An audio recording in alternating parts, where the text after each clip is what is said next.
আজ বাজার থেকে একটা রুই মাছ নিয়ে এসেছিলো গোটা। তো রুই মাছটা জ্যান্তই ছিল। তো মাছটা বাজার থেকে কেটে নিয়ে এসেছিলো বাড়িতে। আমি সেটাকে ধুয়ে ভালো করে নুন হলুদ মাখিয়ে নিয়েছি। তারপর কড়াইয়ে একটু তেল গরম করে মাছগুলোকে ভেজে নেব।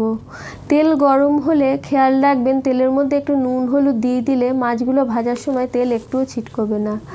মাছগুলোকে ভালো করে লাল করে ভেজে আমি তুলে রাখছি। একবারে সব মাছ ভাজা সম্ভব হয়নি, সেই জন্য মাছগুলোকে দুবারে ভেজেছি।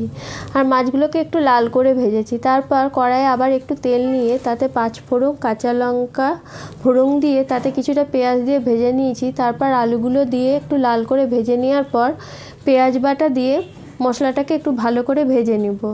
এরপর মশলাটা যখন ভাজা হয়ে যাবে তখন এরপর আদা রসুন বাটা টমেটো দিয়ে মশলাটাকে আবার একটু কষিয়ে নেওয়ার পর পরিমাণ মতো নুন হলুদ লঙ্কার গুঁড়ো জিরে গুঁড়ো আর ধনে গুঁড়ো দিয়ে দিব। তারপর সামান্য একটু জল দিয়ে মশলাটাকে ভালো করে কষিয়ে নেব।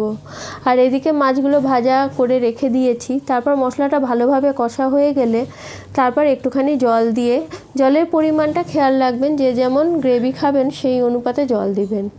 আলুগুলো ভালো মতো সেদ্ধ হয়ে গেছে। আলুগুলো সেদ্ধ হয়ে গেলে এরপর আমি আর একটু নুন দিলাম, নুনের পরিমাণটা কম হয়েছিল, আর সামান্য একটু চিনি দিয়েছি। তারপর কিছুটা ধনেপাতা কুচি দেওয়ার পর মাছগুলো ঝোলের মধ্যে দিয়ে দিলাম।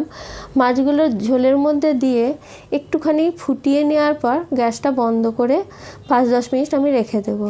তারপর মাছটা আমাদের একদম রেডি। এই রকম মাছের ঝোল দিয়ে গরম গরম ভাত খেতে কিন্তু খুব ভালো লাগে। আর রুই মাছ তো এমনি মিষ্টি মাছ।